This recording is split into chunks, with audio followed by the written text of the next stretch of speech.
Hello. Greetings, everyone. And you too, Rebecca. I think we've got my buddy Jay Lewis from the Surviving Suicide Foundation and Sarah watching in. Good to see everybody here. And of course, we're broadcasting live on Facebook. So hello to all of our Facebook family and friends. Um, of course, I'm Brandy Johnson and I'm my co-host, Rebecca Scant. Marienthal. Sorry if I botched that. Is joining us here today on behalf of Just More Than Survivors of Suicide. And again, Rebecca, if I mispronounced your name, girl, I am so sorry. You're fine. I'm used to it. Well, I know how that feeling goes. But I'm glad that we're here and we're able to have this conversation today. It's a continuation of the SOS conference from last month and the Sharing Our Story series.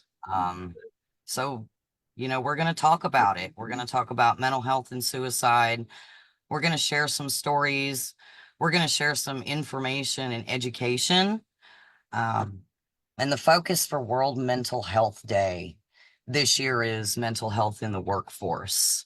So I just wanted to share real quick that I had an opportunity this morning to participate in a rally by Stand Up KC for Z-Trip drivers who are wanting fair treatment and unionization. I want to give a big thanks to Roseanne Fuentes for inviting me and for handing out the blessing bags that are sponsored by Kaylee's Dad is Mad, who provide harm reduction resources like Narcan and fentanyl test strips, along with Tact Ministry for providing faith resources, and of course, Just More Than Survivors of Suicide for providing information from the 988 Crisis Lifeline. Altogether, we were able to hand out 37 blessing bags. So praise God for that, you guys, and praise God for his works that help people to know that there is hope. And of course, praise God for allowing us an opportunity to be here and talk together today as survivors and as friends. So I'm just going to open quickly with prayer because I keep Christ first in all that I do. And, I hope that you guys would too. Dear Heavenly Father, I come to you today and I thank you, Lord. I thank you for those who are here with me, for those who may be watching, and also for those who may see this in the future, Lord. I know that you have given us one another as a community that encourages and supports itself. And I hope today those who would be speaking would have your wisdom, Lord, that they would have your comfort and your peace, Lord, so that they may share their voice. And we, of course, Lord, we thank you for the hope that you have given us, the hope that we find in Christ that allows us to tap into the Holy Spirit and to bring triumph over tragedy, to encourage others so that they may also know that there is hope. And in the name of Jesus, I pray and I ask these things. Amen. So, hey, Jay, I can see you now, my buddy. Camera off for a minute. Yeah, good to see you. Love to wear my Mental Health Matters t-shirt. And I know Rebecca and Jay, I've been trying to hook you guys up.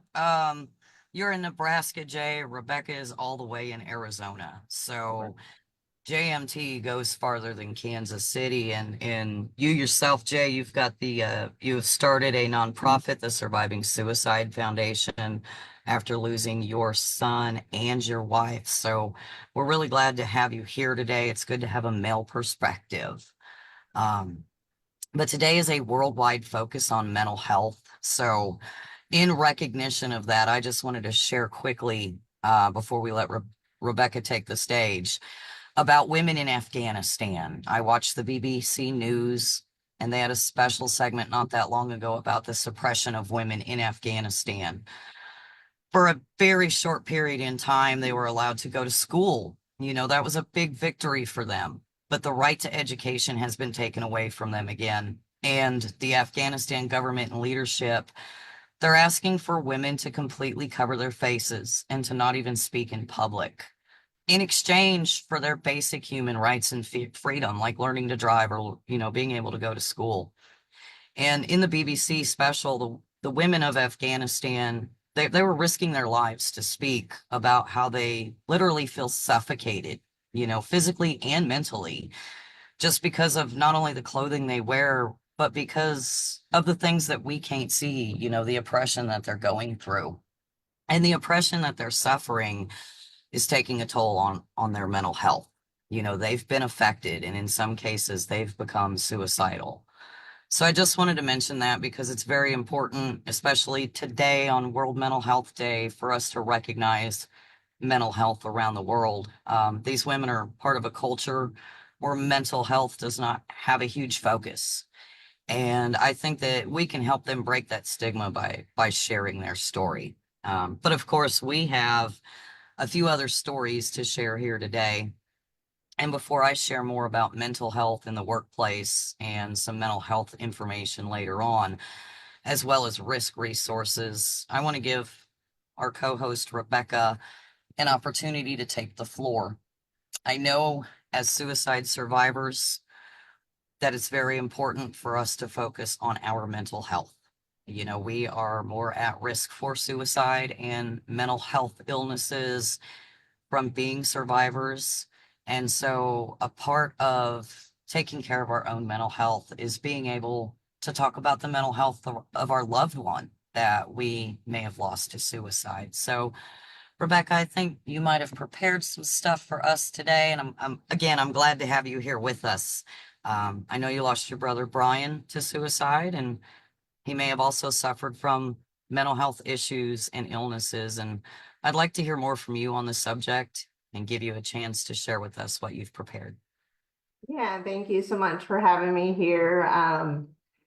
As hard as it is, to be here and speak on this topic, and I'm already crying, of course. It's okay. We love you and we support you. I'm very grateful to be able to speak and just share my brother's story. I just hope that it touches the lives of many others who may be struggling with their own mental health. And I really believe, since losing my brother to suicide, that the Lord has revealed his purpose for me, and that is, just speaking on my brother's behalf, sharing his story, in hopes to be a light in this dark world for, others that are also feeling the same type of feelings that he may have felt. So that's what I'm here for today. So a bit about my brother. He was 47 at the time of his suicide, which he passed away on August 23rd of 2023. I got the call on the following day, August 24th, 2023, the afternoon, from my mother and my stepfather, who were very hysterical. At first, when my mother called me, I thought maybe something happened to my stepdad. Then she told me, that my brother had taken his own life the night before. My brother seemed to suffer in silence for the most part, I would say. He did share with his best friend and his best friend's wife oftentimes of, feeling suicidal, but never really shared much with the family.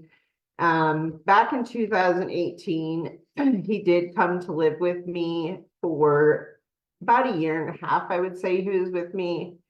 And he had, left Illinois, packed up everything, and decided to just come out to Arizona and kind of start all over. For many years, he lived a life of, working for himself, I guess you could say. He really struggled with holding down a regular job. Working for someone else is just something that never worked for him. He hated it. He didn't like being told what to do. His father, in fact, was exactly the same way. His father also ended his life by suicide in 2005. We have different fathers. So when he came to stay with me, he basically was just living off of his savings. He had talked about how he wanted to go back to school possibly and get into like an apprenticeship as an electrician. However, he always struggled with motivation, really struggled with just finding his purpose and like, feeling like he had a place here, on earth in his life. So it was really, really hard for him to push himself and motivate himself to do things because he never felt like he had a purpose. So after losing all of his savings, he got into a really deep depression, and he came to me out of nowhere, and he had told me, that he was going to end his own life. And at the time, I didn't really know how to respond to something like that. Like, it just throws you through such a loop and shakes you to your core when you hear somebody make such a, type of comment. You really don't know what to say or how to handle the situation. So I just kind of stood there and, bawled my eyes out because I was just so hurt to hear my brother say such a thing. And, that was kind of the end of that. Like, there really wasn't much of a conversation to it because, like I said, I didn't know how to handle it at the time. I was just so shaken up. So what I did is I had reached out to my mom and my stepfather, and I let them know that he was making those comments. He ended up actually going over to their place and making the same comments to them. He never really went into detail too much as to why he felt that way. Unfortunately, that's something we're never really going to have the answers to. We can only kind of assume, some things, but his best friend and another one of his friends ended up flying down here shortly after and talked him into going back to Illinois with them because they were so desperate to help him. I did find out, later after my brother passed away that he did share a lot of this stuff with them about how he was feeling. And, apparently for over 20 years, pretty much since his father ended his life by suicide, my brother also talked about ending his life by suicide. It seems like it was kind of like he felt that was his destiny. I do know that they say oftentimes when you lose someone in your family by suicide, oftentimes there's more deaths by suicide in your family. It heightens your risks. So let's see here. Sorry, I'm nervous. So if I'm getting off course here, forgive me. But yeah, so he did decide to go back to Illinois. He was out there for about 2 years. It seemed like everything was going great for him. When I would check on him, he's, oh, I'm doing good. He actually got his CDL and he became a truck driver. He was doing that kind of on and off for a while. Of course, he couldn't stay, with one company for too long because he didn't like working for someone else. He always struggled with that. He liked his time, to live life on his terms, which I get it. I'm kind of the same way. I'm kind of a rebel that way too, So yeah, like we thought everything was going well with him. And then all of a sudden, 2 years later, we get the call that he did in fact end his own life. It was extremely shocking for me. I didn't really expect it because I didn't really see it coming, I guess you could say. Like there was that time, you know, that I mentioned when he was living with me and he made the comment that one time, but I didn't really know the extent of his struggles. I will say that I have learned that my oldest brother, Kevin, and Brian, my brother that passed away by suicide, they were physically abused by my father. My father was verbally abusive to me and my youngest brother, but he was never physically abusive to his own children, but unfortunately was to stepchildren. And I really think that contributed a lot to the issues that Brian carried throughout his life. He really had a lot of struggles. It was always really hard for him to get close to people. It was hard for him to like build relationships. I guess you could say he always carried a lot of anger issues. He could just kind of like snap out of nowhere at something that, you know, regular people like you and I think are not a big deal. To him, they were, you know, there'd be holes in the wall. He had a lot of anger. My mom did say that he started with the anger issues at a very, very young age, like elementary school. But she just assumed that he was just kind of being a little stinker. She didn't think anything of it, unfortunately. But he did carry that anger a lot throughout his life. Let's see. Sorry, I've got some bullet point note. I can't even talk. Some bullet point note. Sorry. Bullet point notes in front of me here, just so I don't forget anything. Geez, I can't talk, can't read. So being that my brother's father also died by suicide, and then, you know, we were raised in such a broken home, you know, with the physical and mental abuse coming from my father. We were very poor in our home. We were always struggling to survive. There was always a lot of fighting and arguing in our home. There just really wasn't much love at all, unfortunately. And I think Brian was the one that was affected most by that. I know when he was very young, he would just kind of disappear for like days or like a week at a time. He'd go to his friend's house, and my mom didn't really seem all that worried about it. She just wanted to keep the peace, you know, in the house, because there was so much fighting and chaos all the time, with my dad being an alcoholic, you know, coming in drunk and angry. So I know she says, you know, she knew that he was at his friend's house and she knew he was somewhere safe.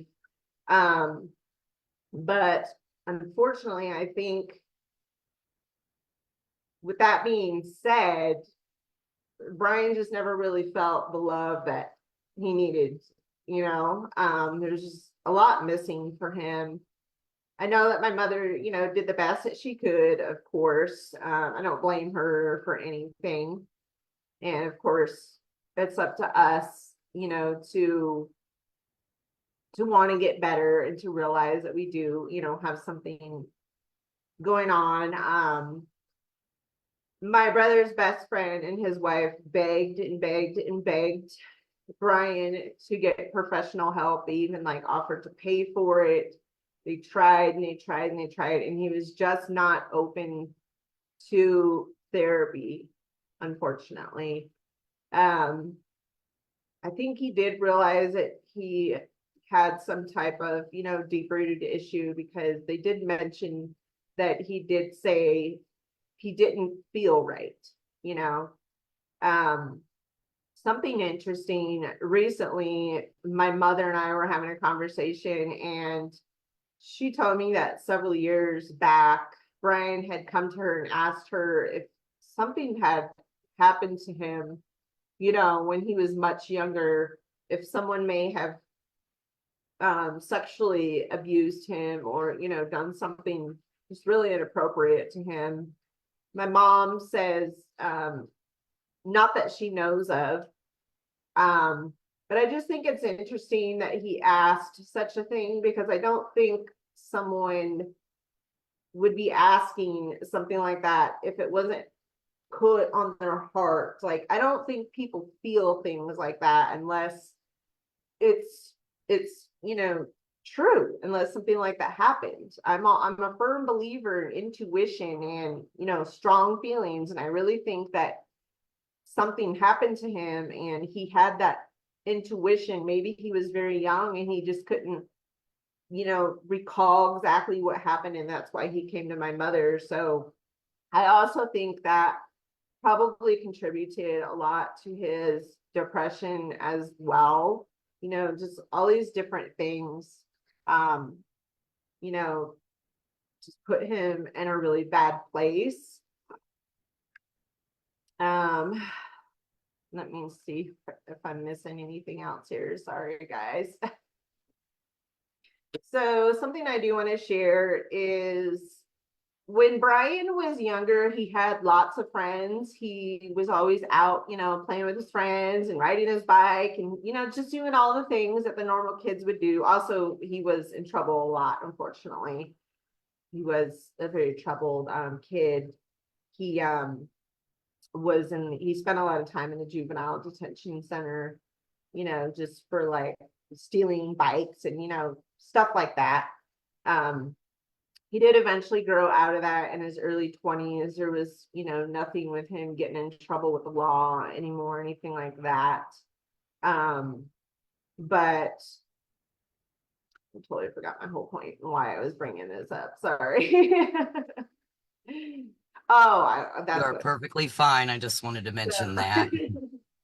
So yeah, so when he came to visit me over the years, because he'd come out to visit, you know, every few years after moving back to Illinois many years ago. And then of course he moved back in 2018 to stay with me.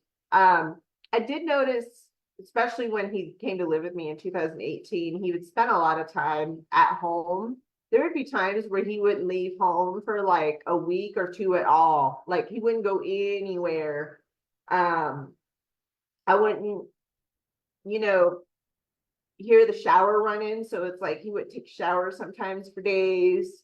He would just stay cooped up, you know, in the house, in his room. And I just always thought that he was an introvert as he got older. So that was my assumption. Oh, he's just an introvert. He just doesn't want to, you know, be around people or, you know, want to mingle and do that type of stuff. But now looking back, I realized it was because he was so depressed. And when you're so depressed like that, you don't want to deal with people. You don't want to be around anybody, you know? So sometimes I sit here and I think about, you know, maybe the signs that may have been missed, you know, stuff like that, him not wanting to leave home for a week at a time. There's just so many things that just run through your mind after you lose someone to suicide, all the whys and the what ifs and what could I have done better? How did I miss that? Like you guys know, like there's just so much. And sometimes it's just so overwhelming. And when the person first passes away, it's like you sit here and you try to like paint this whole picture in your head of like what happened, you know, all the way up until their death. And, you know, the moment of their death, you're trying to like think about the last thing that they ate. And you're like trying to think about the last thing that went through their mind right before they did it. Like there's just so much. And it's very, very overwhelming. And sometimes it makes you, you know, feel a little off yourself, you know, like those 6 months, the first 6 months after they pass away, especially, is just like, you don't even know what's going on, you know, outside of this is like, it becomes your new reality. And you know, We're basically living in shock, the and brain it feels that comes, and you know, like, you can't remember anything, like even still to this day, like my memory is terrible. um I and refer to that as grief brain. yeah. And I do believe that neurologically, if we don't practice mental disciplines, our brains can physically rewire themselves from grief brain. It'll affect our thought patterns, our neurotransmitters. It's also a time when we can develop further mental health issues like depression, PTSD, and others like that. So I totally get what you're saying and where you're coming from. I know Jay and Charity has joined us now. This is Jazzy's bonus mom. She can definitely agree with that, I'm sure. All of us that are here now are survivors. And I think we align with what you're saying, Rebecca. I also want to add to, like, I think this is probably the case for everyone who's lost someone by suicide. Like, when it first happens, it's like you feel like you want to join them too, because you're just in so much pain, unbearable pain, that you almost want to join them, you That know? is not uncommon. It's not an uncommon statement. And it's good to bring that point up because, again, like I said before, and like I've learned since Jazzy's passing that when we become survivors of loss, we are more likely to become attempt survivors or not survivors. But the point is that we become more susceptible to suicide and to suicidal ideation. And that's one of the reasons why it's so important for us to keep up on our own mental health afterwards. And I also think that being able, to talk about it, it's the simplest thing. And a lot of people don't realize that being able to share these things with others helps us to work through coping with the grief, helps us to work through coping with the grief brain or other, mental health disorders that might come up afterwards. I know past trauma, like, PTSD, especially people who have suffered from losing someone to suicide can develop PTSD because it is traumatic. Whether, like in our case, we got a second chance to be there with Jaslyn.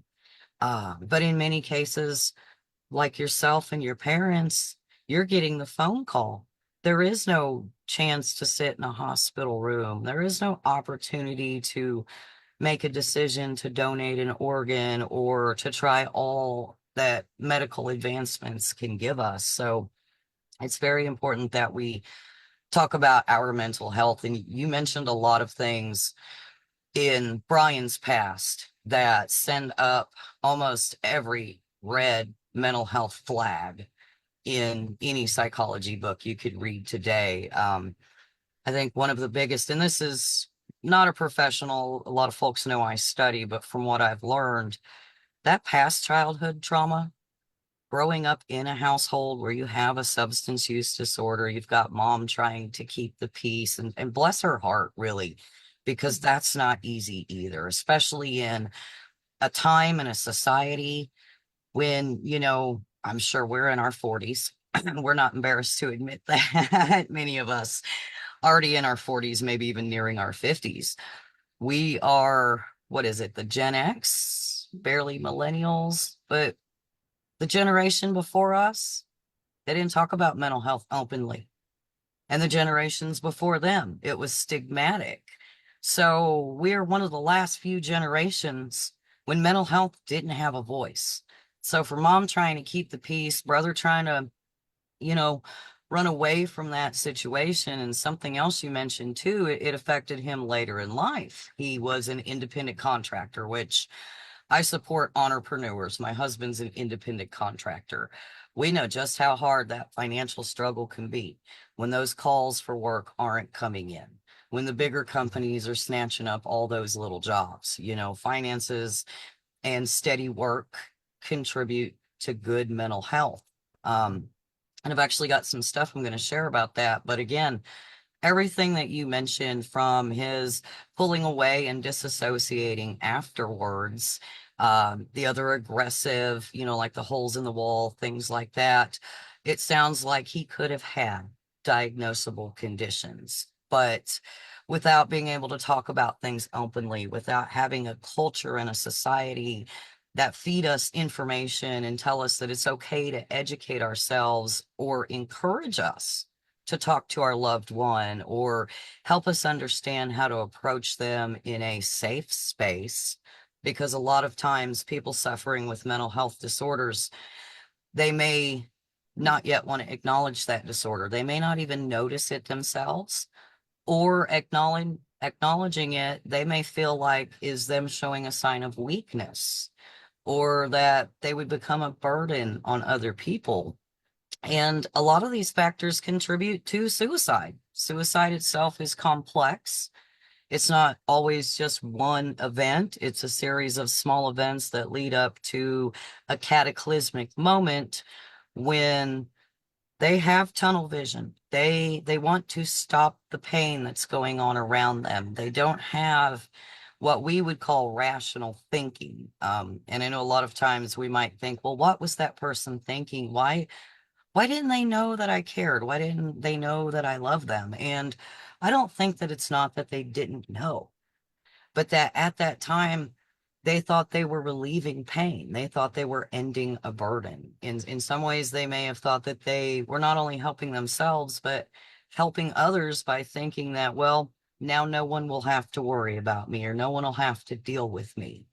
And as someone who lives with suicidal ideation, I can definitely tell you that, yes, these are thoughts that people think, well, if I'm not here, then I just won't have to worry about it. But again, it goes back to the beginning of talking about it in our households, with our children, in schools with young adults, being able to talk about it together as adults. If we didn't know anything a day or two ago, last week, 3 years ago, whatever's brought us here, even if someone out there is just a supporter for the cause, for mental health and for preventing suicide, I think it's very important that we continue sharing these stories and talking about mental health and suicide, because postvention is prevention when we are dealing with the suicide crisis and the mental health stigma that surrounds it. I noticed, I think Jay had something he needed to do real quick. I see Brother Evans here with us. Thank you for observing and for being here. Rebecca, I didn't know if you had anything else that you wanted to share before we maybe offer Jay a chance to give us a male perspective. Speaking of male perspective, I know one comment that my brother did share with his best friend, and his best friend's name is Ryan, and Angie, his wife, was that my brother felt like because he was a man that he should be able to just deal with things on his own, and that was one of his biggest reasons for not being willing to get into therapy. So I can say that oftentimes it does seem like men just, they don't feel comfortable, with talking about it and getting help. I feel like society has made men feel like they just need to be big and macho all the time, and just bury their feelings and not talk about them. And that's just not right at all. Like, we need to make all people, men and women, feel comfortable with being able to share their feelings and their struggles, and without judgment. I agree. Men need support too. We have a lot of good men in our lives and we want to keep them. We also want to encourage other men, whether they're mature or they are young men, because society has given us this stigma and this stereotype that men are bound to only being macho or hiding their feelings, or that if they display emotion that they are weak. And you know, I may be a female, but I think that when we have men who are willing to talk about the hard things, they're actually showing us just how strong the real men of the world can be. And Jay, I also know that you're a man of God. And I know you've had a lot of struggles, not only dealing with the loss by suicide of Carla and Mateo, but now, you know, dealing with um, bringing your nonprofit to the forefront to have a voice. And in the meantime, you know, managing maybe your own medical issues that you've been having. And I want to mention this quickly. Rebecca, I know you've had back surgery. Roseanne, thank you for being here. You are a cancer warrior.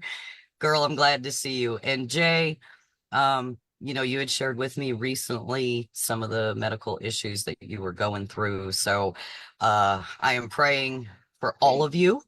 And Jay, I'd like to give you a chance if there's something you'd like to share on behalf of the Surviving Suicide Foundation. We'd love to hear your voice. Yeah, thank you. When I started the Surviving Suicide Foundation, I started it probably, it's been in operation for like 2 years. For me, I didn't know nothing of it. Um, the way we grew up, I was in the neighborhood, either you was fighting or flighting. We didn't do too much flighting. So I didn't know. To me, suicide was, taking a gun and walking into the police, place or something like that, like or robbing a bank. So to move on, I'm gonna say this. I was already from now what I've learned, I was already grieving my marriage with Carla. It was some infidelities and I left and I went to go stay with somebody else and she would always call me and be like, I love you, come back home, or I ain't gonna be here. And I didn't know what to do about that, but it happened one day. It happened. I went to work, they gave me a call and I ain't never seen her again.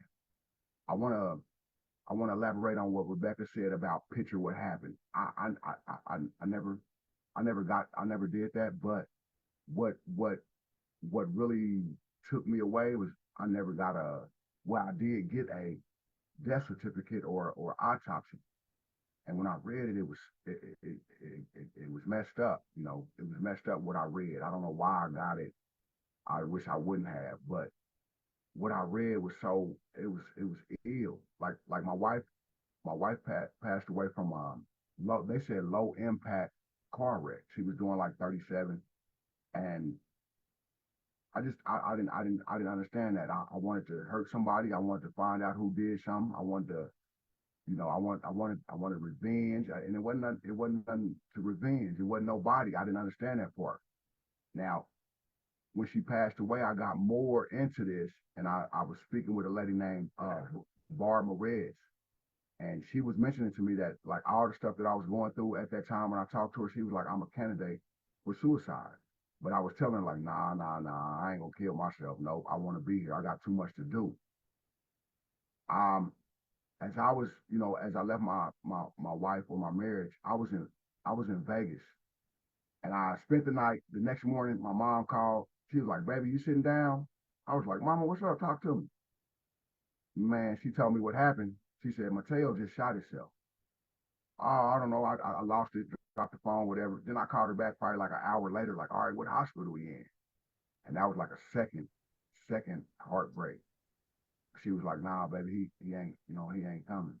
So after that, I just put everything I had into learning more about this and telling people what my foundation started as is just prevention and awareness. But then I moved on to more help in the workplace, stigmas, just anything I could get out there. Like I started this group called Jugs. It's called Just Us Guys. And it's a couple of motorcycle guys in there that I never thought I'd be able to talk to, a couple of pastors, and we go out and we talk about this. Or when we in community meetings, we bring this up. Now the foundation ain't really, it's just me. But everywhere I go, I incorporate people that's willing to put this out there because it's so many people still like me that don't know about mental health, or when they have those feelings, like something wrong with me, they don't go nowhere or go seek nothing. It took me a minute to go to a therapist or whatever, but one day I got up. This was shortly after both of them had passed. It was maybe like a week or two. I got up one morning, and I am religious, but I don't believe in no ghost or nothing like that. But something pushed me back down in the bed, and I know people be like, "Oh my God, you tripping," but it happened to me. It happened to me. Something pushed me, and right then, I called all the people, oh, we're gonna be here for it. Nobody answered. I didn't say that, but nobody answered. My mama, what I mean, my little sister's daddy. I called him, and he was at work. He said, "Well, I'll be there." He took me to the hospital, and I told him, just leave me here. I'm okay. I got to stay here. I got to figure this out. Okay, so what I'm getting at is they gave me this grief team, 3 people. I did that for like 3 weeks, and my insurance ran out, and free stuff ran out. Nobody to talk to. Now, I've had a situation where I had to go sit with somebody who was thinking about ending their lives, and we called 988. We really didn't get where we wanted to with that, but it was still new then. So I'm not gonna talk too much about that. But I had to take into consideration. I had to hold this lady and rock her on her bathroom floor. You know what I mean? That's what I came up with. So doing that, and when I push through to anybody, I got so much compassion now. You know what I mean? Because I'm gonna explain this to y'all too. What happened with Carla? She was telling me this stuff, and I was one day I told her, I said, "Man, you dead to me." I said that. She told me, she was like, "If you don't come home, you know what I'm saying, whatever." And I was just like, I was mean. I was mean, and people say, "Oh, you can't beat yourself up." Man, I can, because I didn't have to be like that. I wasn't raised like that. But anyway, so now it don't matter if you're alcoholic, drugs, whatever. If you have a problem, what I introduced with the foundation is called wraparound care. It's like a hug. I am not going to leave you until you're comfortable with the situation. And I mean, I ain't no doctor or nothing, but I know a lot of people. I know a lot of resources. It's like, also when you said about Brandon, when you said about we have to take care of our mental health too. It's not that hard, but it is, because once I say, okay, I ain't doing this today, somebody call and having a problem, and it don't never stop. They call my real phone, business phone, all that, and I talk to everybody every day. Facebook, everybody every day. I try to tell people, hey, let's do this, and remember to desert your family. They want to say, oh, I'm sad, I'm sad. So I'm trying to get that out to let people know, it's going to be a lot of, it's enough time for sadness. You have to celebrate. You have to celebrate them. You have to acknowledge them. They're gone, but on Christmas, they wouldn't want you to be, sad or whatever. If you do Christmas stuff. And like I said, it's another thing with someone mentioned the rational thinking, and when that type of stuff happens, I always wanted to know, what's that deep pain that makes you don't want to be here. I really don't want to know, but I always wondered why people say that, and they say, oh, they was in pain, they ain't here no more, now it's good. I don't know, but I know, like I told you in the beginning, I didn't want to kill myself. I had too much to do, but here recently, probably like a month ago, I was getting like $1,400. Long story short, they cut my check to like $401, and my rent was $393. To make a long story short, that morning I was like, man, I'm just gonna jump off this. I live on the 7th floor. I was like, I'm just gonna jump off this thing, man. You know what I mean? It's over with. And God is so good. God is so good. He's so good. But anyway, I didn't do that. You know what I mean? And I haven't told many people that. You know what I'm saying? But when she mentioned that rational thinking, and you wondering what they're thinking, it's not no thinking. I just want this to be over with. It's like when you're in the gym working out, you can take a break, and that's what they think. Oh, it's hurting too bad. Let me go over here and chill, and don't come back. But like I said, the stigma barriers. I mean, people are reluctant to ask for help, because I've heard a person say, "Well, I don't want to lose my job. They're gonna think I'm crazy," or it's the lack of understanding by other family members. Because my mom, I got to talk to her and tell her stuff like, Mom, you can't say that to people. You can't do that to people. You know what I mean? She don't really mean nothing, you know. She say something like, you know, man, she crazy. Mom, you can't say that. Don't do that. You know, you don't understand. You don't understand. You know, I don't either, but I'm trying to learn. You know what I'm saying? And it's like I said, there's still a lot of people like me. Like I talk to people and I say, well, hey, why you didn't call them? Like, about me. Man, it's their job. They at least gonna act like it till 4 o'clock. So, you know, try this. Or I'm real good friends with this guy named Bobby, and he didn't want to talk to me because of what I do, because the mental health place that he was calling, he felt like they let them down because they were on the phone trying to get some help, and they didn't get no help, and the young guy shot himself. So I was trying to get him, hey man, I can help you out, man. You know, you do that, you ain't no good. But we real good friends now. We hang out every Monday, coffee, all that. But it's fewer opportunities in workplaces, in school. It's bullying. It's all kind of stuff going on to where they're not getting to the source. I've heard, you know, it's people that have trouble finding housing. Then I get in a place to where I understand why these people, when you get in a housing place, they pick all on you, got this and that, and they stress you out. And people be like, man, I'd rather go live in a tent. And I don't understand that, but I mean, it's so much to do. And with this foundation, you know, we work off donations, and like this year ain't been too good, but I always go somewhere and let everybody know that we here.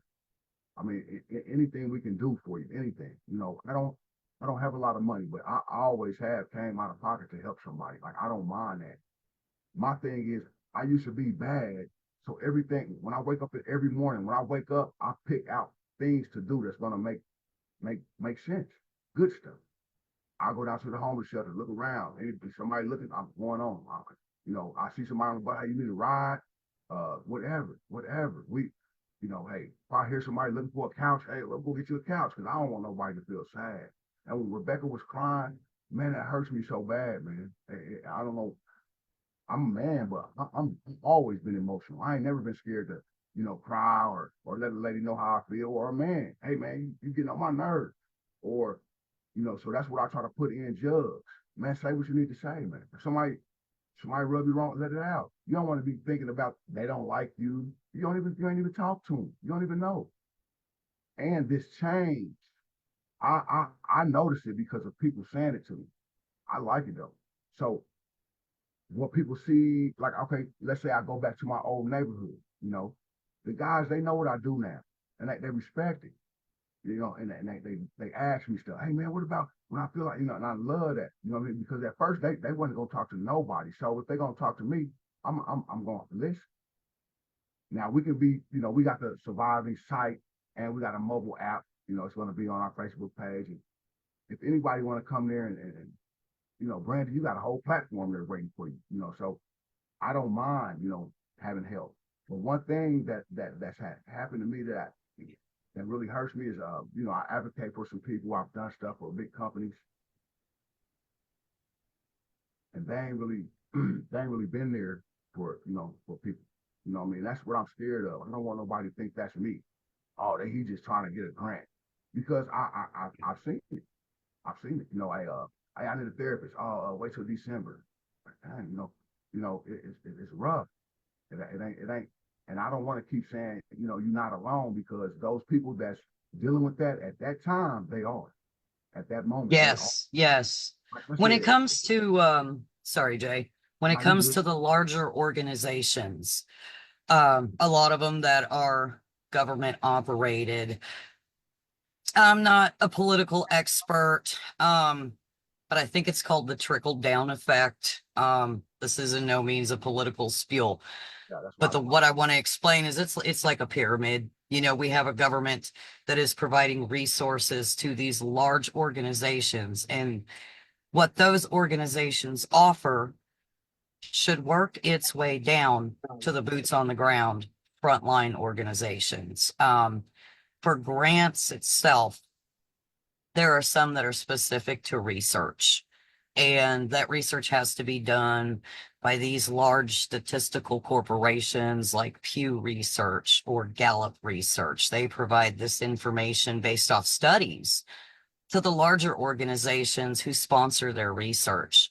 What they do from there is they provide us with education and information materials. But we do have to make that step to go out and to learn these things. I know both you and I have worked with AFSP.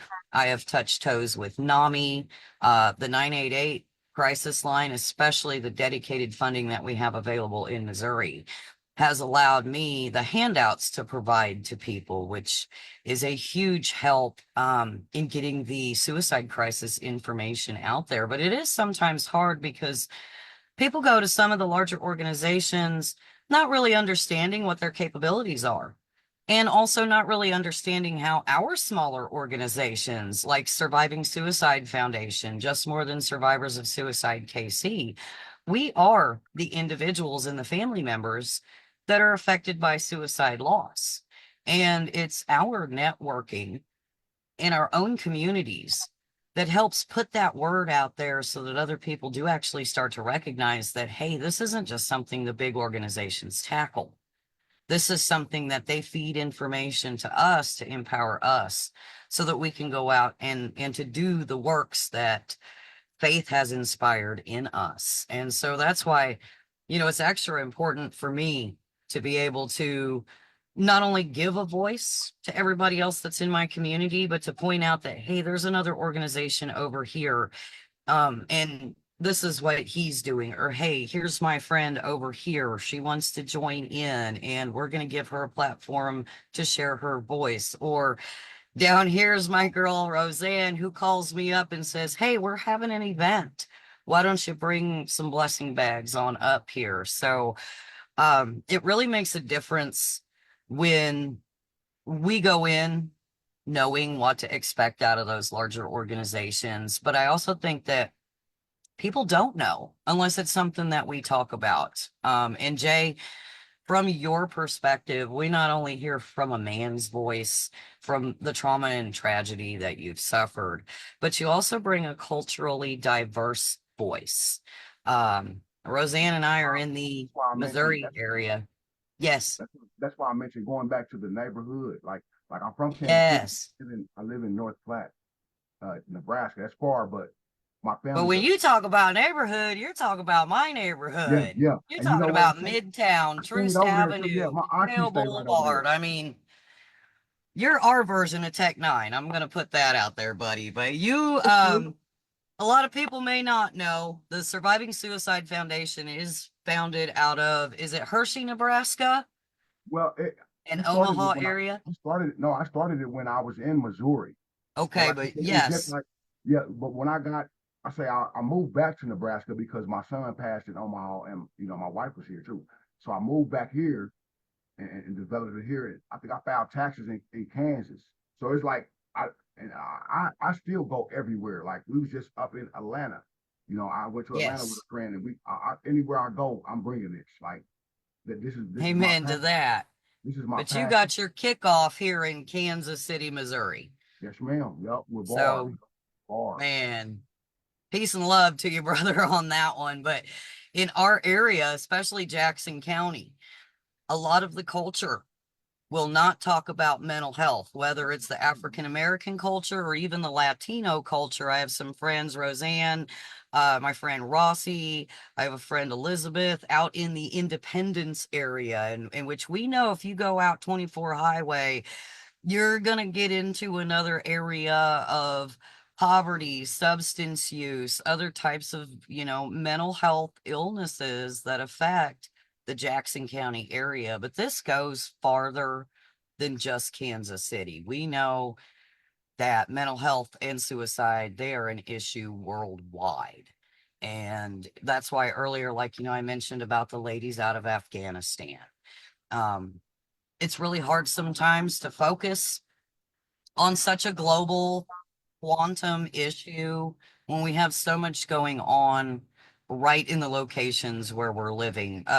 Rebecca, I believe you're originally from, is it Ohio?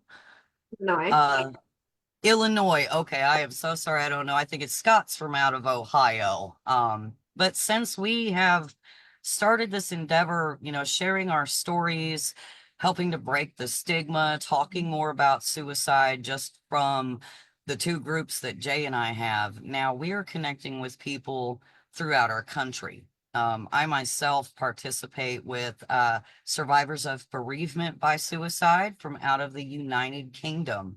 So, you know, when we take a local issue at the cultural diverse problems that we have, something else Jay mentioned was kind of like the disability issue, you know, everybody here having a medical condition, those things can contribute to poor mental health. They can contribute to suicide, low income, living in poverty. There is a lot that can contribute to mental health, but you know, I wasn't sure if there was anybody else who wanted an opportunity to speak before I share some more information about the mental health in the workplace and just some education about mental health and suicide in general. I was going to try to do some screen share. Roseanne, if you want to talk, wave your hand. I'll unmute you. Okay, let's see if that lets you go on unmute.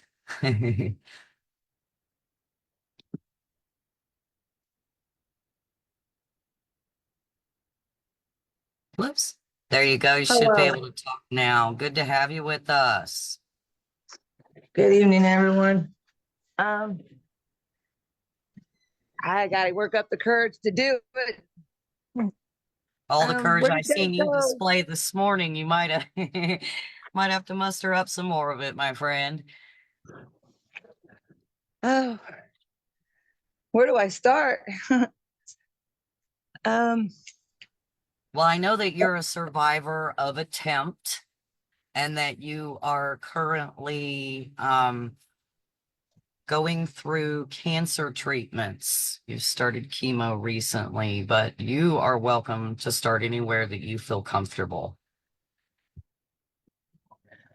well, I've always struggled with mental health problems ever since I was a child. It got worse after my father passed away, and I had to go live, bounce back and forth between my mother's family members who abused me mentally and physically. And then as I grew up, I got into drugs. I overdosed a couple times, and it just, from there, I ended up going to relationships that were abusive. And the last time I attempted was last year around this time. I poured gasoline all over myself, and I was ready to burn down the house with me in it. So now the smell of, I've always got that hallucination. I smell gas all the time, but I can't have gas around me because that triggers me. And that makes it hard because I like to mow my grass and stuff, like even to put gas in my car to go down the street or do something like that. It's hard. I fight it every day. It sounds like you're definitely living with trauma after your attempts. And I know me personally, my life would be different if you were not in it. You know, ever since we've connected on Facebook, of course, we've made a good connection. I've always had that feeling like we've known each other our whole lives. And I really think that that's how you know true friendships are meant to be true friendships, because even like Rebecca or a couple of my other best friends, they know who they are. We may not talk for a while, but then when we do talk, we never skip a beat. But I know, Roseanne, it means a lot to me to have you here with us. We had a really good morning together. I know that you're a warrior when it comes to getting out there and doing good in the community. And I think your testimony is impactful for other people because we can see you're living with very difficult decisions. You're living with a lot of past trauma. But every day I see you taking care of your grandbaby. And every day I see you out there just trying to lift somebody else up, even though you're going through your own struggles. So I praise the Lord. I thank the Lord that you're still here with us. I'm very thankful for the relationship that he's given to us. And I'm really glad to be able to share these other friendships that we have here with you today. I know another friend of ours, Elizabeth, reached out to you recently when she heard about your diagnosis, and come to find out you guys knew each other in one way or another. God really works in mysterious ways, and he gives us one another to support and encourage each other. Like I said, my life would be different without you in it. If it weren't for you, we wouldn't have handed out 37 doses of Narcan this morning.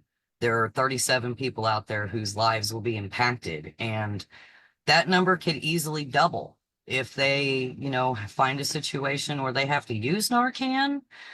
Then that's an extra life that becomes saved.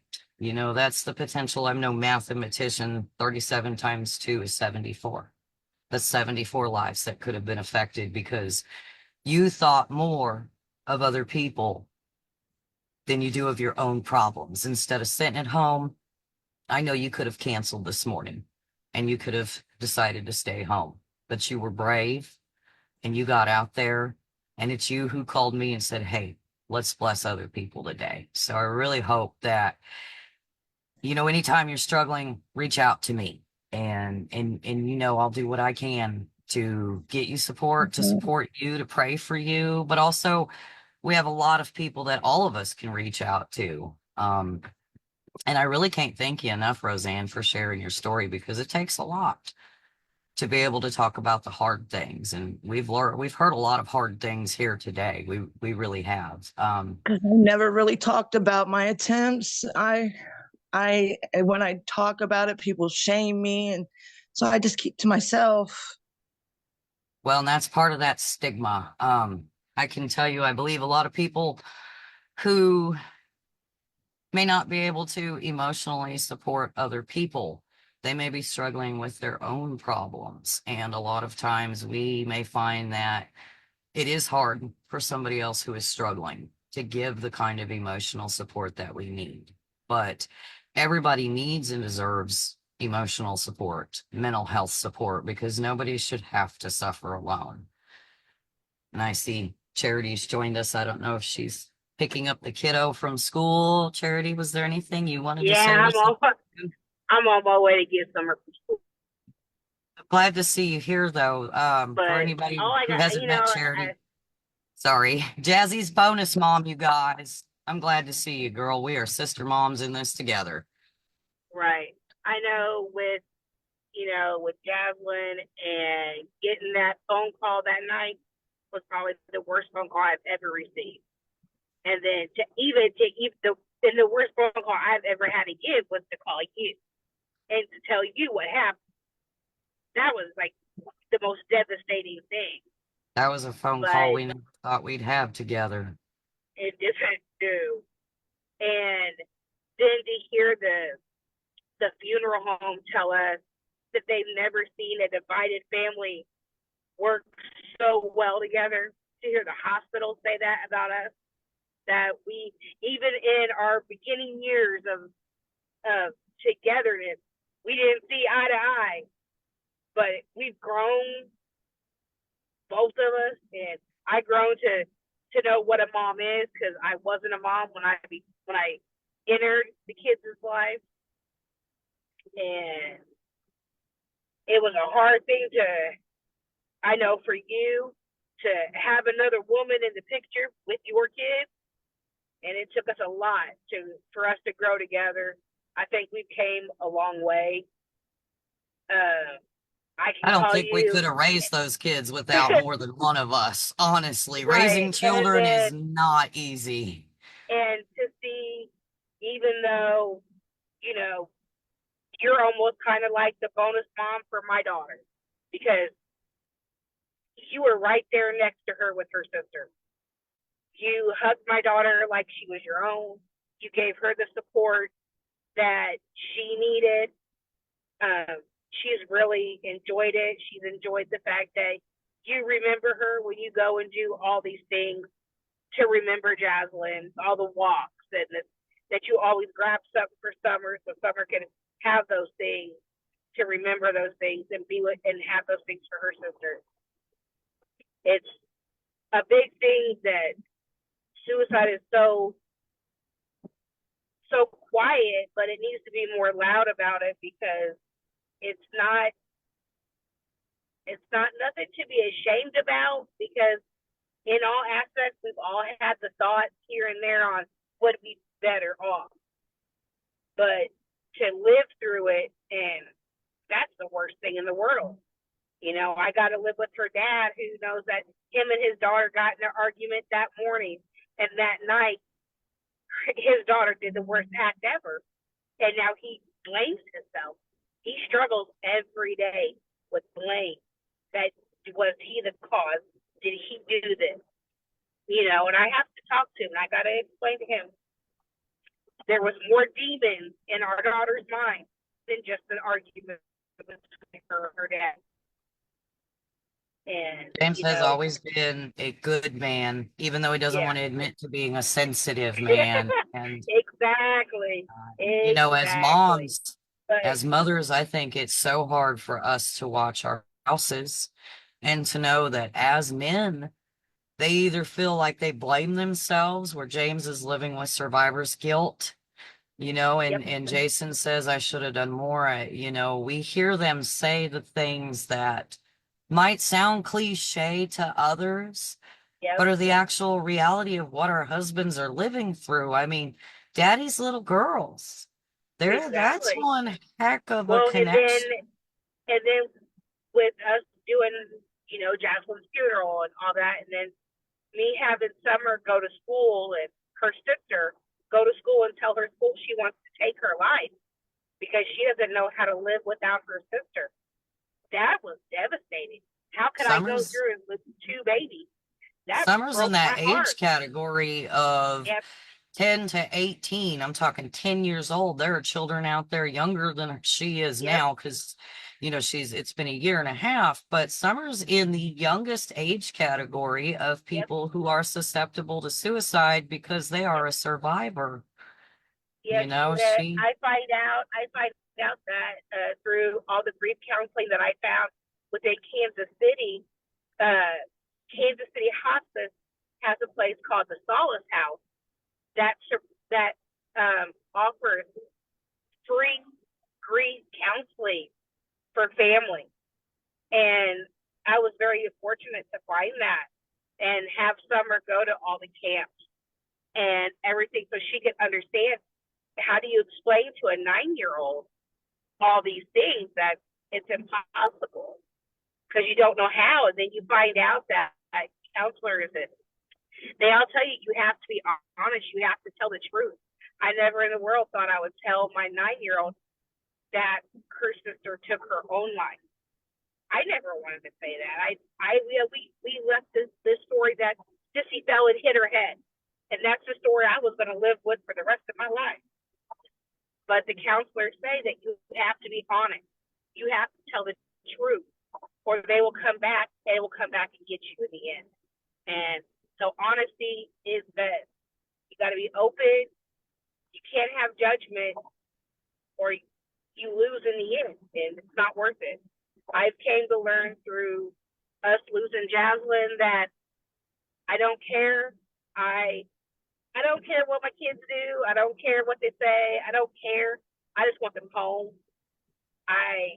Even though that they might be my pain in my asses, but I don't want them to leave.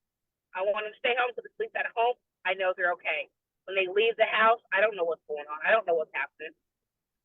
Where they're at or what they're doing. You know what, like I told you the other day, I keep telling the boys, because we still have two mutual sons, grown sons. I'm like, do not move out of your dad's house. I want you there so I know that you're safe. You know, both of our households offered Jaslyn to come home many times, but she was very independent.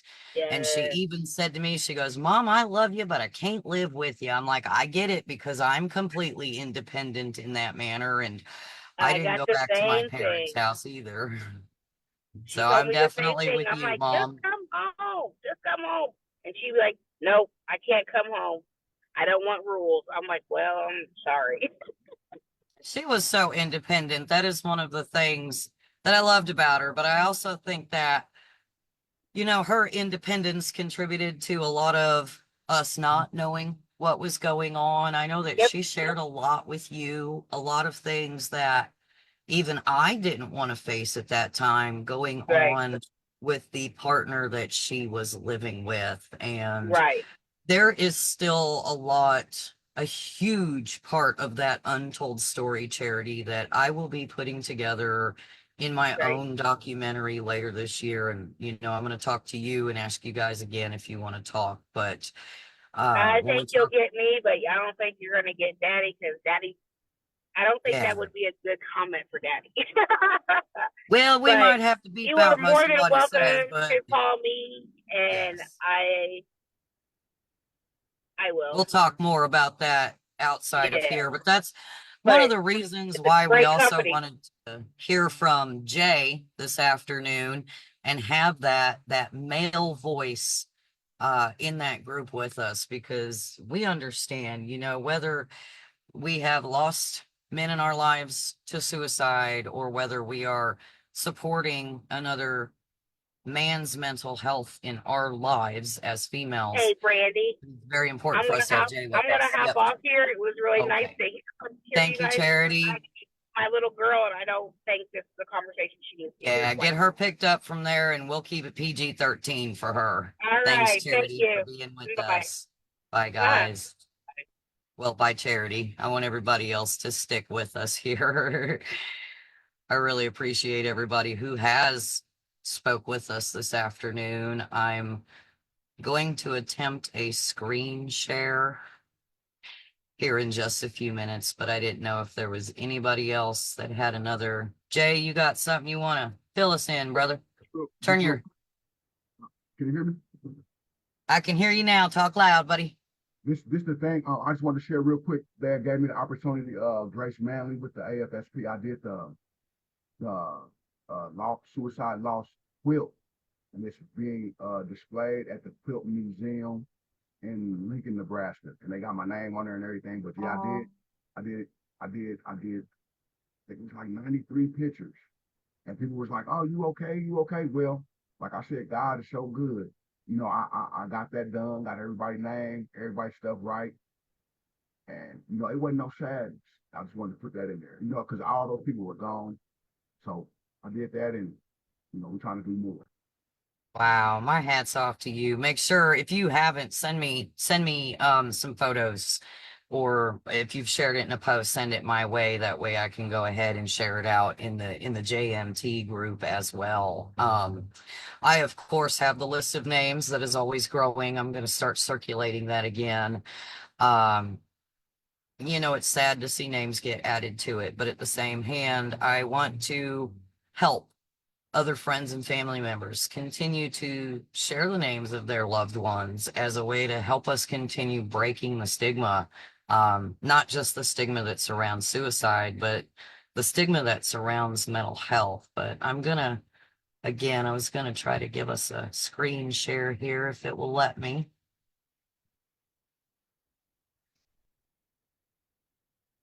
So what I've got here are some key facts.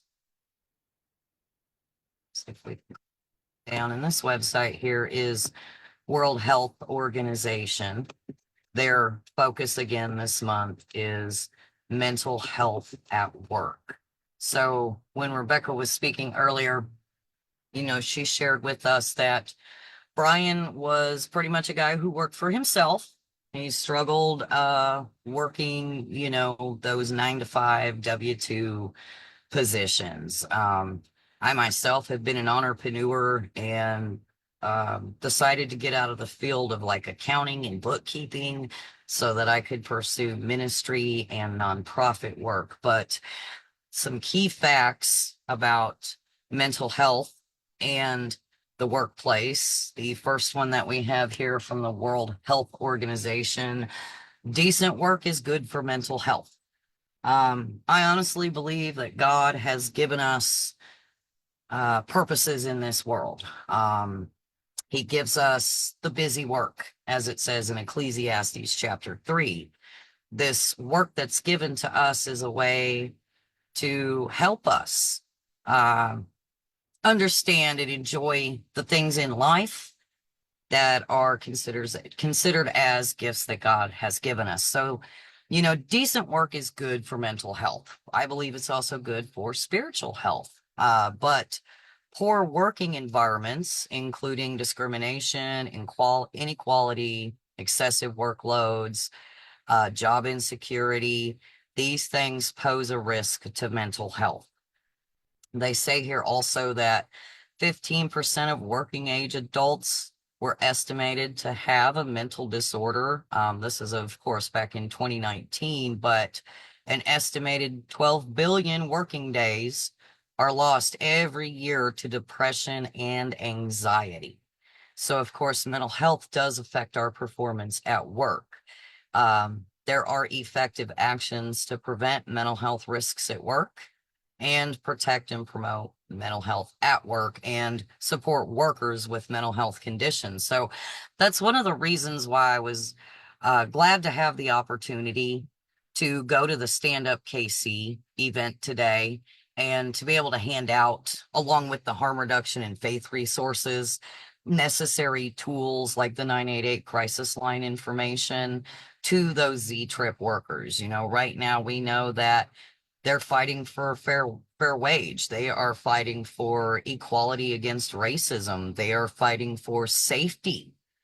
We had a driver shot and killed here not that long ago. So, of course, they are dealing with, you know, grief from losing a coworker. And it's very important that in our workplaces, we begin to promote positive mental health, whether it be maybe inviting another group in to talk at the workplace, or if you have an opportunity and you see a coworker having a bad day or maybe struggling, pull them aside, have a real conversation, just kind of seize that awkward moment and let them know that, hey, I don't know what's going on, but let's get together after work and, you know, and let's talk about it. Or if you need to right now, clock out, take that bathroom break. Let them know we need some time for mental health.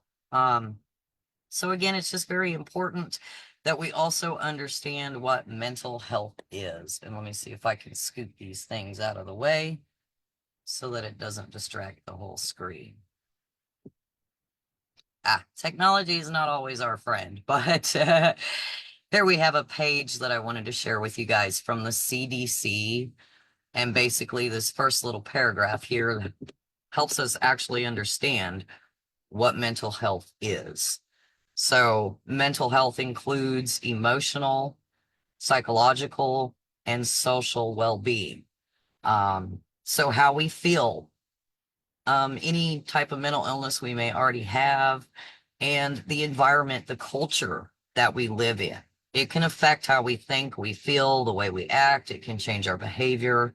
But mental health also helps determine how we handle stress, how we relate to others, and how we make healthy choices. So here they say that mental health is important at every stage of life, from childhood and adolescence through adulthood. You know, I definitely agree with this because, you know, as we were talking about Brian, and we heard a lot of the childhood that Rebecca, him, and their other brother may have grown up in, or, you know, that affects us later in life. It can increase our childhood trauma scores, which could actually not only cause mental health issues, but physical health issues. So we also want to stress how important mental health is overall.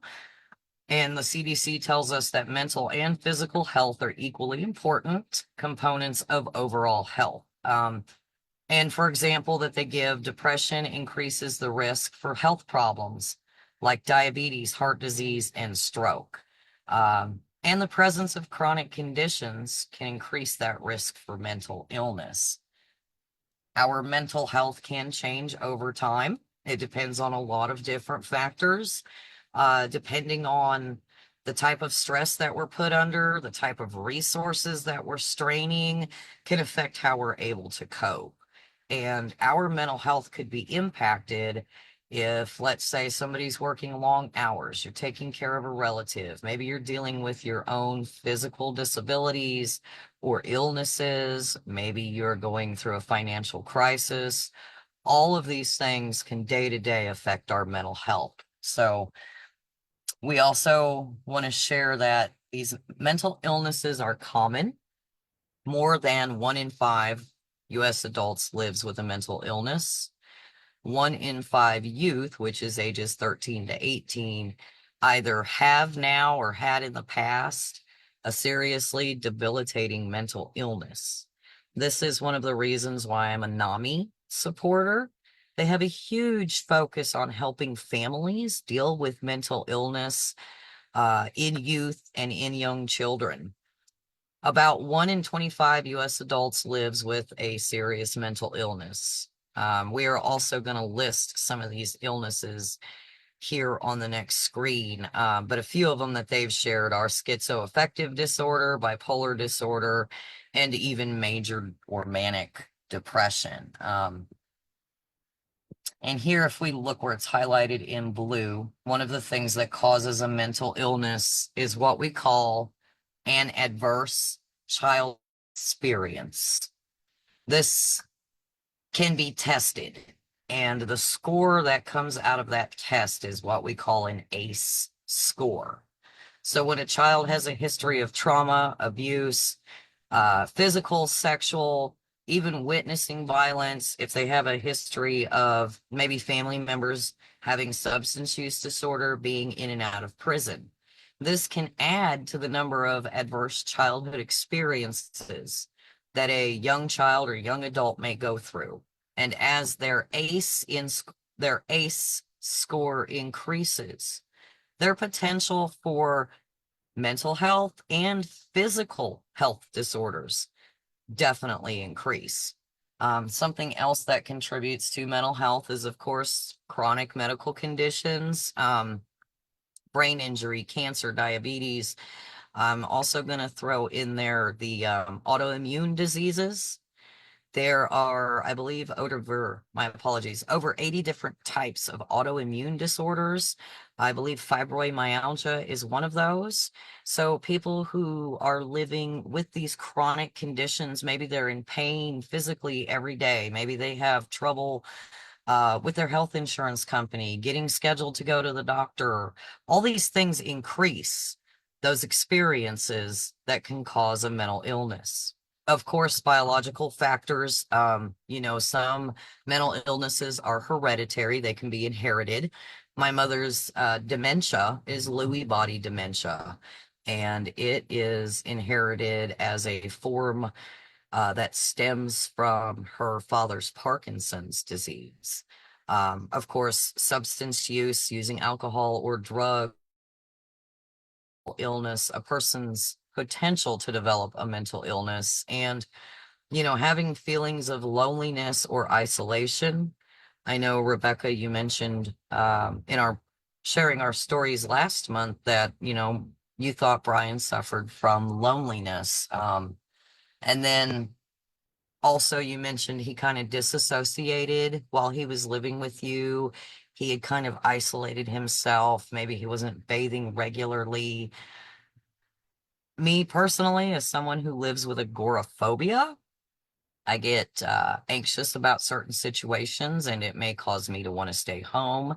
I can definitely understand how being depressed, like in Brian's situation, would have intensified his feelings of loneliness and caused him to isolate himself even more. So when I said earlier, you mentioned a lot of things that are red flags on the mental health charts. I do think that from the ACE score to feeling lonely, and even the issues that Brian had, with his employment, all of those sound like things that could have, eventually contributed to his suicide. So again, it's another reason, guys, why I wanted to give people a chance to talk about these things, because we get a better understanding, and I hope that we go away feeling a little better about knowing that we're not the only ones who have these questions. There are answers. we can educate ourselves and really learn to kind of cope with our own grief as a mental illness, and not become another one of the numbers in the statistics. But if we can still see the screen here, there are over 200 different types of mental health issues and illnesses. So we're not going to be able to go through them all. And I will provide links, in the descriptions and the comments to Jay's group, as well as the information that we're sharing here on these websites, guys. But so it's a term for a group of illnesses. So under each category, there are more specific illnesses, but anxiety disorders, those are the most common mental health disorders. Behavior and emotional, bipolar affective. Bipolar is different than borderline personality disorder. I shared about BPD yesterday, but I wanted to mention specifically today that bipolar, even though it can sometimes be called BPD, is very different from borderline personality disorder. But depression is probably number 2 on the list of mental health issues that affect not just our country, but people throughout the world. There are also disassociation and dissociative disorders. There are eating disorders, OCDs, which are obsessive compulsive disorders. There are disorders specific to paranoia. We, of course, a lot of us are familiar with post-traumatic stress disorder, or PTSD as it's called, psychosis, and it says schizophrenia, but I always say schizoaffective disorder. And then they also list some information about where to get help here. So we always want to share my apologies. We always want to share information to give people support, places where they can call for help. I believe that this webpage is actually from out of Australia. But of course, in the United States, we have the 988 Suicide and Crisis Hotline. They also help with substance use disorder. But before we wrapped up, of course, we want to share a little bit more information about suicide and mental health conditions. Some mental health conditions are associated with an increased risk of suicide. Experiencing risk factors doesn't necessarily mean a person will think about or attempt to take their own life. Today, we have talked about a lot of hard things. We have mentioned a lot of methods, and I wanted to add this in here because we don't talk about these things to glorify anything. Suicide is not the answer. Suicide does not fix anything. But the stories that have been shared here today, it was pertinent to share the information about the lived experiences. So we don't want somebody to walk away thinking that, oh, I'll do this or I'll do that by hearing the things that we've said today. We want you to stop and think, to see how this has affected us as survivors, and to know the trauma that this has put us through, the grief that we are still living and dealing with. And we want people to understand that we talk about things openly to break the stigma, because thoughts about suicide or self-harm, they should only be thoughts. They should not mean that someone should act on them. And I cannot stress that enough. If there is anybody out there today and you are experiencing a crisis, we want you to reach out, whether you're calling the 988 Crisis Lifeline or 1-800-273-TALK 8255. The National Suicide and Crisis Hotline is still active. The Substance Abuse and Mental Health Services Agency, they also have 1-800-662-HELP, which I believe is 4357. So you can reach out to them. There are many places that can provide help with just a phone call or even a text message. So we don't want anybody to act on anything that they have heard here today, but we do want people to reach out for help in the event that they find themselves in a crisis. But what I want to share down here is the relationship between mental health and suicide, because often people who are considering suicide, they're dealing with a combination of things, whether it's mental health, difficult life events. They could have a low mood. They're going to be thinking negatively. And some people could be experiencing either anxiety or psychosis that lead to those suicidal thoughts. So, as Jay said even earlier, people that end their own lives, they do not actually want to die, but they feel that there is no other option at that time. So it's important for us to understand that people might experience a sense of hopelessness, or they feel like things can't get better, and they're overwhelmed. They're looking for release from their distress. So it's important that we educate and that we support one another, because there are a lot of risk factors out there. Risk factors like substance abuse, again, chronic health issues, feeling isolated or helpless, being a survivor of loss. It doesn't just have to be suicide loss. Anybody who has lost a friend, a family member, somebody close to them, going through grief can increase your factors, not only of having poor mental health, but being at risk for suicide. Negative life events, being abused, living with abuse, having a financial crisis, again, having a significant loss. These things can change our mood, change how we feel, change how we're reasoning and how we're thinking. So we would just want to make sure that we are educating, again, not only ourselves, but others who are out there, of the risks, not only for suicide, but for mental health. Of course, we know previous suicide attempts or exposure to suicidal behavior in others can also be a contributing factor for folks being at risk of suicide. But honestly, guys, it starts with our mental health.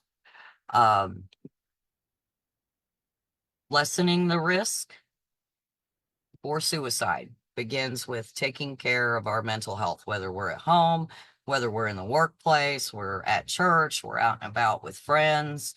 It's very important for us to just let other people know that, hey, we're here if you need to talk.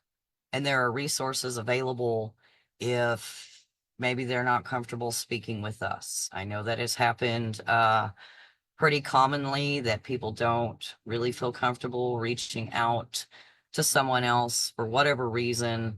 That's why we share and promote the 988 crisis lifeline number, as well as the SAMHSA phone number.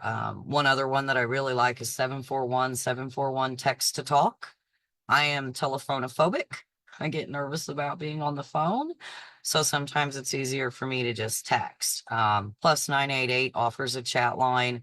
And I will share again in the comments and the description. I believe NAMI now has a mental illness hotline that we can contact. I just found that information last night. So we are going to share that after we get done with this video. And we're going to keep sharing, and we're going to keep talking, because it takes more than just a couple of hours. It takes more than just one Zoom meeting, more than one counseling session for us to really make an impact on the cause that we're supporting. But guys, I am so sorry to be the rambler.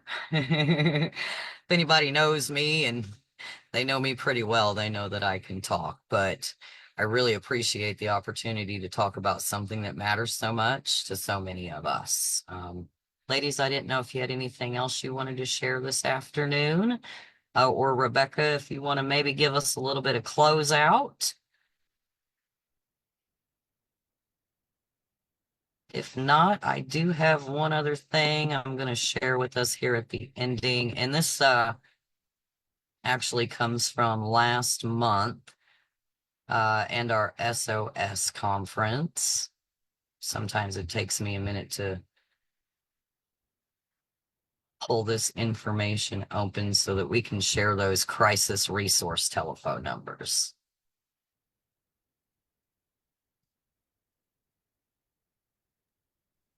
I didn't really have much else to add.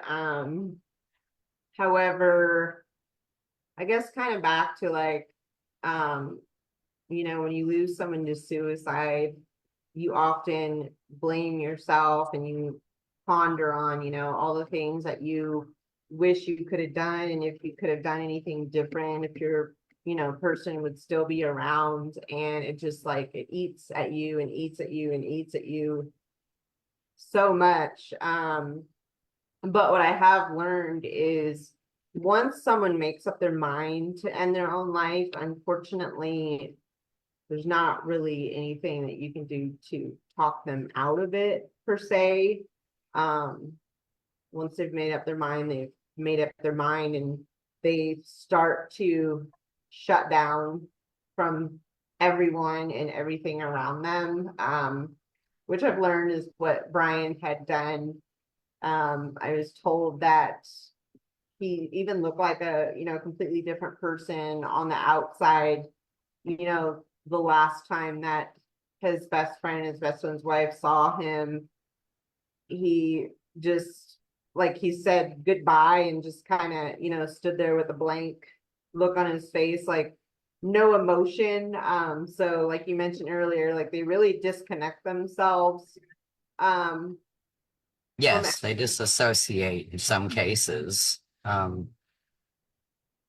yeah. So I've just really learned, you know, at this point to kind of accept the fact that, yeah, I wish, you know, I would have been a better sister by, you know, reaching out more, you know, stuff like that. But once they do make up their mind, unfortunately, they've made up their mind.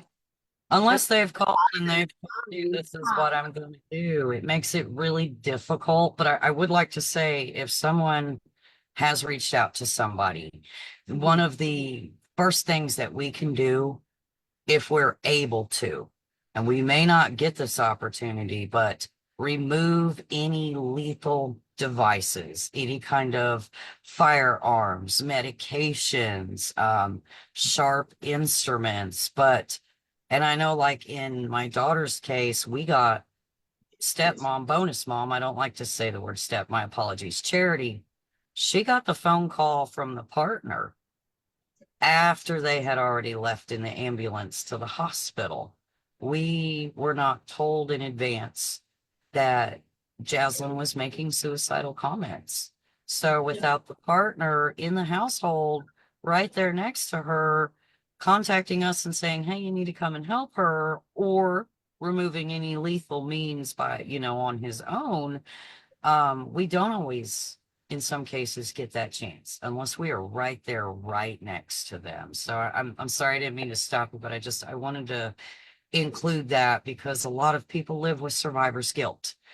And being able to prevent a suicide starts with talking about it way in advance. And if we are not given the signs, then in those cases, we don't have a chance to remove lethal means. We don't have a chance to call and ask for other kinds of professional help. That's why it's so important, before we get to that point, talking about mental health and talking about crisis care you know, in the event that something should happen, but leading up to preventing that crisis, encouraging people to get help way beforehand. So I'm so thankful for your voice today, Rebecca, and for the insight you've given us. And Brian, he can still, through you, he's still able to give some hope back in this world, even though, you know, he felt hopeless at that time. And Roseanne, you got something to say? I see you over there. I know you've just got something brewing. And Well, I'm actually just listening. well, I'm glad again to have you here. It's to have somebody who has lived through what you've lived through, to be able to still come here and to sit with us. It shows others that there is still hope as well, that you're still here trying to do good while you're struggling with your own situation. And it really helps to have great friends. I know Jay had to leave us early. He always has something going on. He's always doing good in his community, and we couldn't have done it without his voice. And I want to make a special mention for Sarah Mendez. She is also an attempt survivor. And of course, with other obligations, I'm hoping that in the future we can make a time to give Sarah a platform to have a voice as well. But again, joining in not only supports us, but it supports those who are seeing and watching, because they're able to say, here's a group of regular people who have just been through living HE double hockey sticks. And they're still standing here giving support so that someone else doesn't have to lose another family member, so that we don't have to see another light go out. So, ladies, I think we've taken a pledge to stay. Yes. Rebecca, I probably need to get you a certificate. Roseanne, I know we've shared your pledge to stay certificate, but you know, we're looking for others who would pledge to stay so that they could also show others that it's okay to talk about mental health. It's okay to talk about suicide, and that we have decided to stay as a way to support other people. We're not just in it for ourselves. We are in it for the community around us, so that we can give encouragement and hope to others. We are God's chosen people. We are his vessels. We know as Christians and survivors, this life does not come easy, but there is hope beyond this life. And until we get there, we're going to keep giving hope to people and encouraging others. So as we close this out, guys, I'm going to go back to another screen share here. And this is actually, again, from last month's tribute video. We want folks to know that if they're experiencing a crisis, there is somebody that they can call, and it's not Ghostbusters.